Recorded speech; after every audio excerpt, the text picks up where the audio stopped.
Olá pessoal, tudo bem com vocês? Aqui é o professor Roberto. Vamos dar continuidade às nossas aulas de sistemas dinâmicos. Hoje vamos estudar sobre o tópico de modelagem de sistemas mecânicos. Bom, modelar sistemas mecânicos. Sistemas mecânicos provavelmente são os mais intuitivos para modelar, uma vez que suas representações matemáticas são desenvolvidas pela aplicação da segunda lei de Newton, né? Força é igual a massa vezes aceleração em cada elemento de massa, né, ou inércia, né, quando a gente for tratar de rotação, identificado no sistema.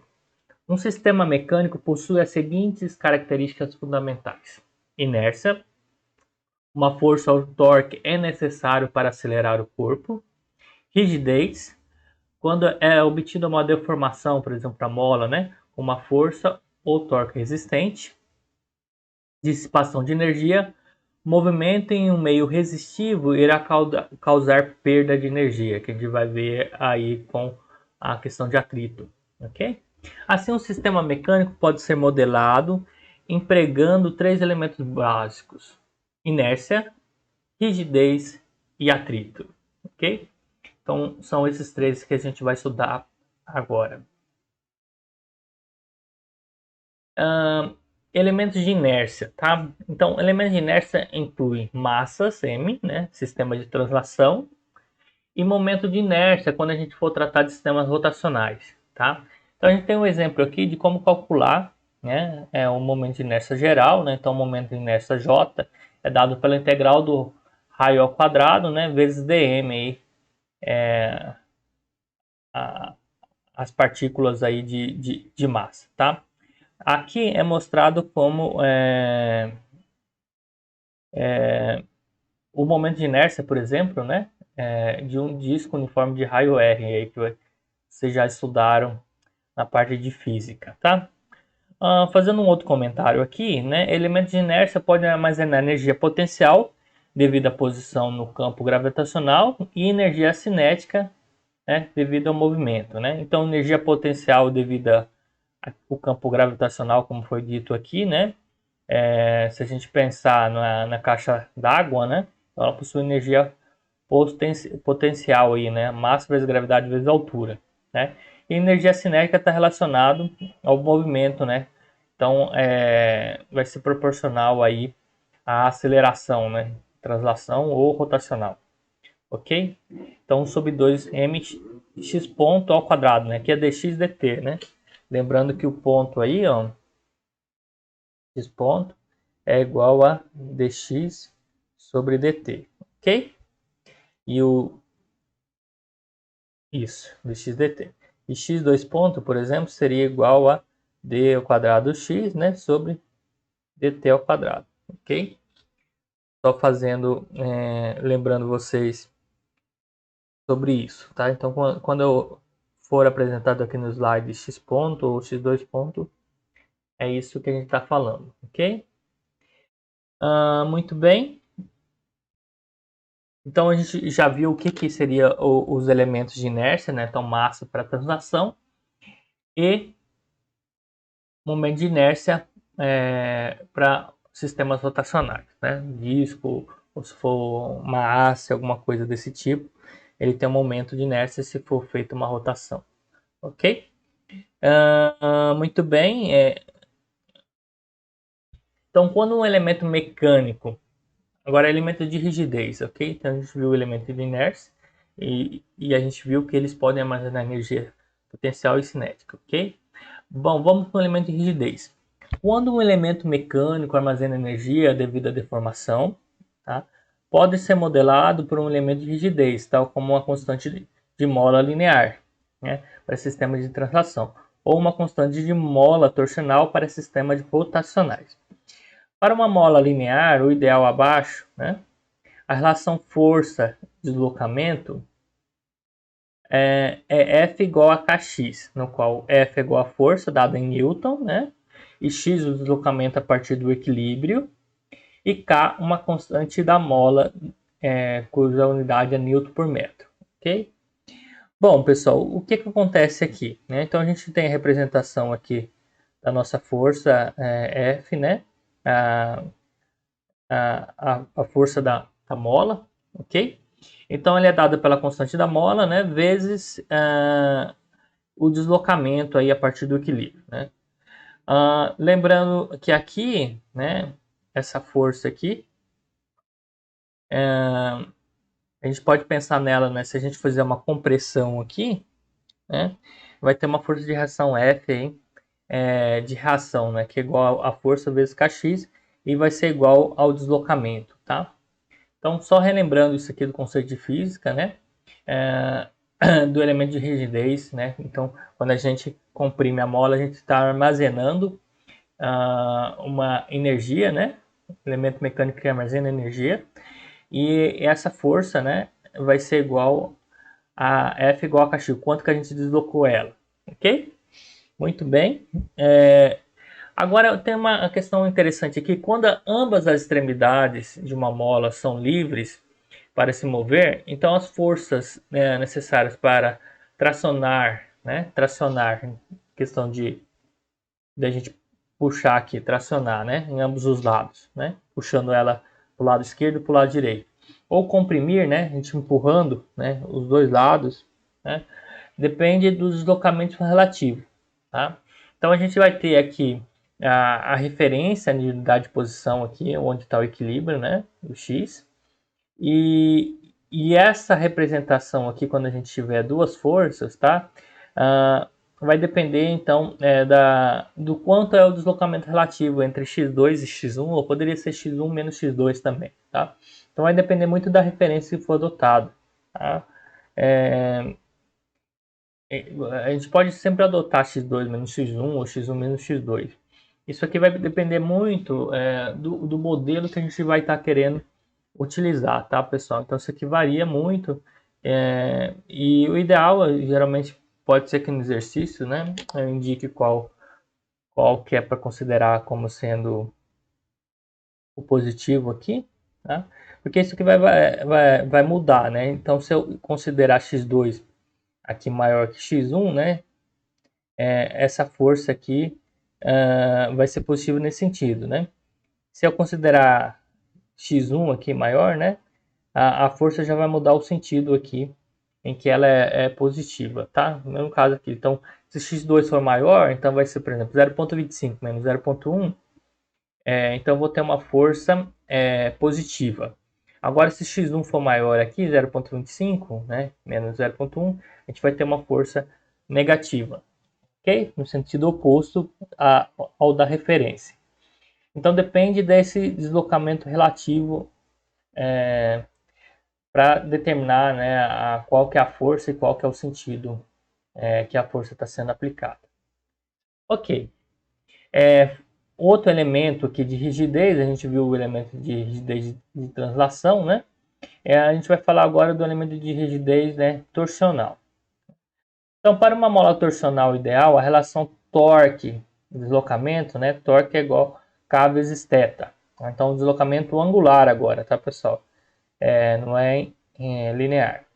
No qual o torque, né, em Newton-metro, né, é o θ, deslocamento angular a partir da posição não deformada, então tem a referência aqui também, em radianos, e K é a constante da mola torsional dada por Newton-metros por radiano.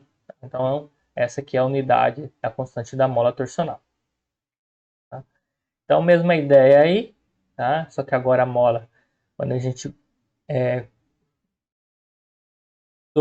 torcer, né, a mola num sentido, né, ela vai armazenar energia também e o torque que vai ser gerado é igual a K vezes θ, né? Então, no caso aqui, eu poderia ter torcido a mola nesse sentido, né, armazenando energia na mola aqui, e o torque que vai ser armazenado aqui é igual a K vezes θ. Deve-se notar que elementos de mola podem ser empregados para modelar a rigidez em sistemas mecânicos, tá? E eles não representam necessariamente molas físicas, né? A gente pode utilizar o conceito de mola, né? A gente vai ver amortecedor também, para modelar então elementos em sistemas mecânicos aí que não tenham necessariamente a mola, mas tem o mesmo tipo de comportamento, ok? Bom, aqui tem uma coisa interessante, pessoal, mais curiosidade aqui, né? Como que você calcula a constante da mola, né, helicoidal de um fio circular, né? Então você tem o G aqui, o modo de elasticidade transversal do material, o número de voltas, o raio helicoide, né, e o diâmetro do fio, tá? Então por aqui você consegue obter qual que é a constante da mola, sabendo o modo de elasticidade transversal do material, né? Para uma haste aqui, o eixo, né, tração compressão, K igual a esse, né, que é o modo de elasticidade de Young, vezes a área da seção reta e L o comprimento. Tá? A gente também consegue calcular, né, essa constante da mola para tração e compressão de uma haste. Né? Então, se a gente tiver uma haste e for fazer tração e compressão, né, essa é a forma de calcular a questão da constante da mola. Ok? Muito bem. Com fio quadrado também, tem a equação aqui embaixo. Muito bem, pessoal. Agora a gente vai para o outro elemento, né? A gente já viu os elementos de inércia e rigidez, vamos para o elemento de atrito, né? Que é o último aí que a gente tem que estudar. Quando o elemento mecânico dissipa energia devido ao atrito, né? Ele pode ser modelado por um amortecedor, tá? Elementos de atrito ou amortecedor abaixo fornecem forças dissipativas de energia quando existe um movimento relativo entre dois corpos. Para um amortecedor linear, o ideal, né, abaixo, a relação força-velocidade é dado por força igual coeficiente de atrito viscoso, né, B, e a velocidade. Né? Então aqui a gente está fazendo a velocidade de x2 menos x1. Tá? Velocidade x2 menos a velocidade x1. Quando é relativo, né? Aqui a gente já está vendo o exemplo relativo, mas a gente já pode ter ele também com uma velocidade apenas, né? Se ele estiver amparado aí numa parede, etc. No qual a força de atrito, né, em Newton é x2 ponto menos x1 é a velocidade do pistão relativa ao cilindro, em metros por segundo, né, velocidade, metros por segundo, e B é o coeficiente de atrito viscoso em newtons por segundo por metro, né, a unidade de B. Então, pessoal, como que funciona aqui? A gente tem o desenho aqui do amortecedor, né, tem um fluido aqui dentro da caixinha, e conforme a gente movimenta, né, o pistão aqui, né, ele vai ter vai funcionar como sendo um amortecedor, né. Então, essa força aqui, né, é dado pelo coeficiente de atrito viscoso aqui, né, então ela pode se opor ou pode ter uma força de compressão, né, ou de tração também aqui, tá? Vai depender de como for apresentado, né? E se a gente for trabalhar ela como movimento relativo, é a mesma ideia. Então vai ser a velocidade de um, né, menos a velocidade do outro, né, que vai dar a força, né? Então é quanto a velocidade relativa aqui, né? Não é mais o deslocamento relativo. Velocidade relativa, a gente tem a força de atrito, tá? Ok.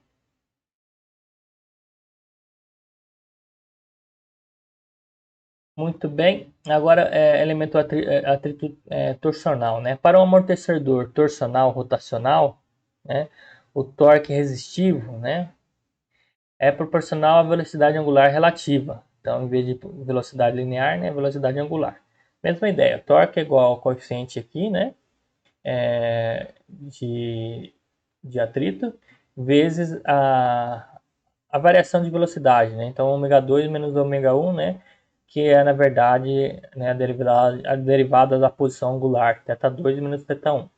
Okay? Assim como um elemento de mola, um elemento amortecedor é uma forma genérica para modelar o atrito em um sistema mecânico. É a mesma coisa, não precisa ter um amortecedor no sistema que a gente for modelar, né? Mas ele pode ser modelado como um elemento de atrito. Ele não precisa representar um amortecedor pistão, né?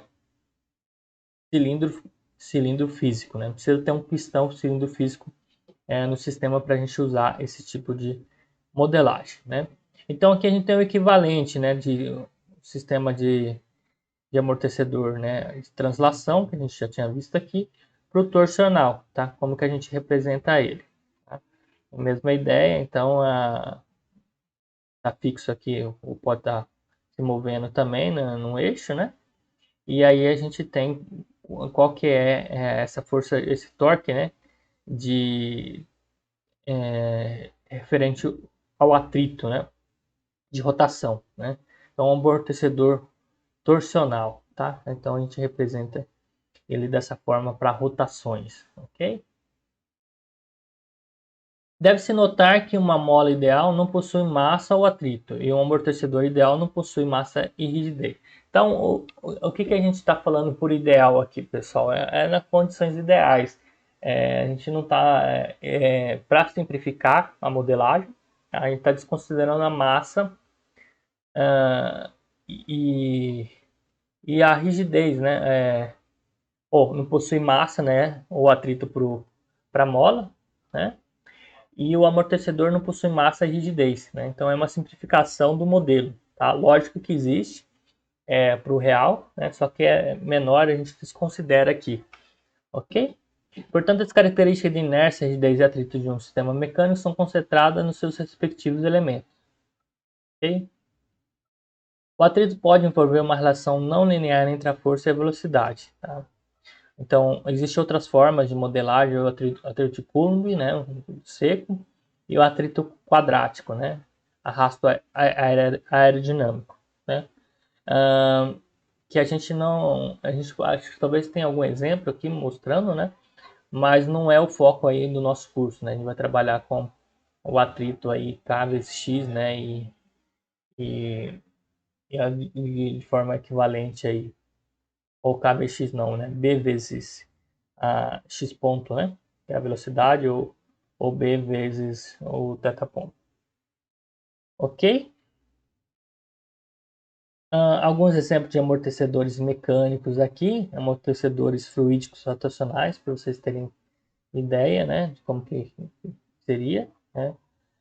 Então tem um fluido aqui dentro que vai estar amortecendo, né, a rotação. Aqui amortecedores lineares pneumáticos ajustáveis, então aqui vai ser, né, algum tipo de ar, né? Então é pneumático. Então fica fácil de ver o embolo aqui, né? O pistão, etc. Que vai estar fazendo o amortecimento do movimento linear. Okay? E absorvedor de choques para veículos pesados, né? Amortecedor do carro aqui, por exemplo. Né? É um amortecedor mecânico. Agora, pessoal, tem mais um elemento aqui que é um transformador mecânico, né? Transformadores mecânicos, dispositivo mecânico que transforma movimento ou força. Então a gente tem aqui, né, a alavanca ideal, né, o elemento que a gente vai estar estudando aqui. Né? A gente considera ele na posição de equilíbrio, né, onde essas forças aqui, né, vezes o seu raio, né, estão em equilíbrio, né, momento nulo em torno da articulação. Né? Então o que acontece aqui? A força vezes o raio aqui, né, até o eixo aqui, então vai ser L1 cosseno de θ, tá? Então F1 vezes L1 cosseno de θ vai dar essa distância aqui, né? Da aplicação da força até a articulação, tá? Então, a gente calcula isso aqui como sendo essa distância aqui, tá? Que vai ser o θ tá aqui, né? Então vai ser L1 cosseno de θ, né? Em forma equivalente, essa distância aqui é L2 cosseno de θ, ok? Então por isso que é a força vezes a distância até o ponto de articulação, né? A distância perpendicular à força, né? Então fica F1 L1 cosseno de θ vai ser igual a F2 L2 cosseno de θ, né? Quando isso aqui está em equilíbrio, né? As forças estão equilibradas. E aí ele faz uma simplificação aqui, pessoal, que pode ser interessante, Então, se esse ângulo aqui for pequenininho, né, esse ângulo θ, se ele for pequeno, a gente pode considerar ele, né, cosseno de θ aqui de aproximadamente zero vai ser igual a 1, né? Então, a gente pode considerar F1L1 igual a F2L2, tá? Então, isso aqui é uma consideração feita para ângulos pequenos somente, tá? Que pode ser utilizado aí dependendo da aplicação, ok? E aí o modelo acaba ficando simplificado, certo? Então aqui é uma alavanca ideal, pode ter a mudança aí de força, né? Dependendo da relação de L1, L2 aqui, certo? Outro transformador mecânico, né? É o trem de engrenagens, é ideal que ele chama aqui, então não é a perda de energia aí de rendimento, né? Olha que interessante, né? Então a gente tem dois pares de engrenagens aqui, né? Um menor aí de raio 1 com número de dentes menor, N1, né? E um maior aqui com raio R2, né? E número de dentes N2. Então é aplicado no eixo de entrada aqui, né? Um torque, né, a uma determinada velocidade, tá? E aí a gente tem como saída também um torque 2, né, e uma determinada velocidade. Aí ele fala que dentes igualmente espaçados, né? Então, quando a gente fala de engrenagens, né, a gente fala também de relação de transmissão, tá? O que é a relação de transmissão? Vai ser exatamente o raio 2 sobre o raio 1, né? Vai ser igual o N2 sobre N1. Então, geralmente é feito em relação ao número de dentes, né? Então a gente tem o número de dentes da engrenagem 2 aqui, 1, tá? A gente consegue achar a relação de transmissão, tá? Por que esse número aqui é bastante utilizado, tá, pessoal? Perceba que aqui, ó, o ômega 1 e o ômega 2 vão gerar, né? Vão gerar, né, aqui nessa posição, né? Ambos os giros aqui, né? Então, se a gente considerar a menor e a maior aqui, estão girando, né? Nesse sentido, e a outra também está girando nesse sentido aqui. O desenho não está tão bom aqui, ó. Vou apagar aqui.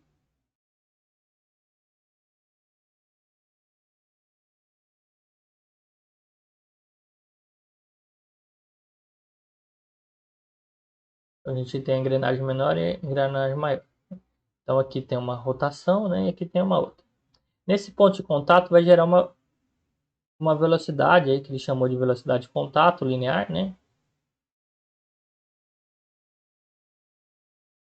E vai ser igual para as duas, né? Para as duas velocidades, tá? Então, o que é o V de contato aqui, né? Para a engrenagem 1? Vai ser exatamente a velocidade angular vezes o raio, né? Que vai dar essa velocidade de contato aqui. Ela é igual, né? A velocidade de contato pode ser calculado pela engrenagem 2, que é ômega 2 vezes R2, tá? Daqui, pessoal, olha só que interessante, né? A gente consegue achar a seguinte relação. Ômega 1 sobre ômega 2 é igual a raio 2 sobre R1, né? E também é a relação de transmissão, tá? Então a gente consegue achar a relação de transmissão, né? Ômega 1 sobre ômega 2, né? Vai ser igual a R2 sobre R1, que é igual ao N, tá? E olha que interessante aqui, igualando a potência de entrada igual a potência de saída, né? Então aqui sem percas, né? Sem perda de energia, a gente percebe que T1 sobre T2 é igual a ômega 2 sobre ômega 1, ok? Portanto, um redutor de velocidade como na figura aqui, né? Que é o caso aqui, então a velocidade aqui ela é maior aqui, né? Só que à medida que gira, a gente vai estar diminuindo a velocidade, só que a gente está aumentando o torque, tá? Então,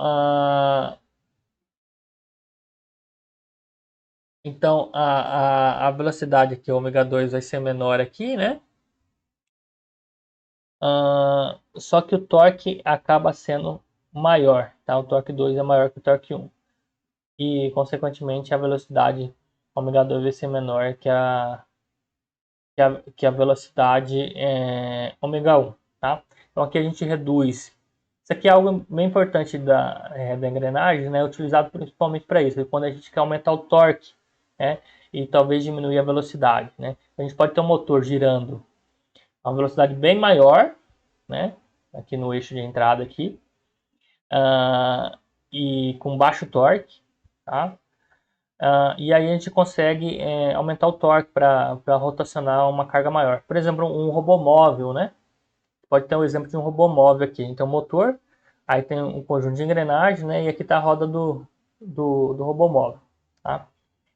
Talvez com o motor acoplado diretamente na roda, ele não ia conseguir fazer o robô girar, porque o torque necessário é insuficiente, né? Então, se a gente com um conjunto de engrenagens, né? A gente pode utilizar um, um motor aí, sei lá, de 10.000 RPM, né?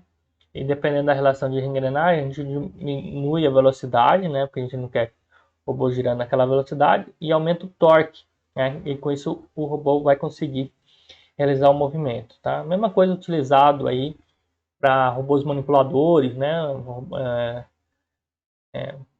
Para poder suportar uma carga maior, tá? Então é algo bem interessante aqui, essa questão da transformação de esse transformador mecânico, né? A engrenagem, tá? E isso está relacionado com a quantidade, número de dentes, né? É uma transformação de movimento muito parecido com a alavanca também, né? Dependendo do comprimento aqui da haste, a gente consegue aumentar e diminuir a força, né? Muito bem. Pessoal, eu vou encerrar esse vídeo por aqui e a gente continua aqui procedimento aí para modelar de sistema mecânico de translação no próximo vídeo. Obrigado.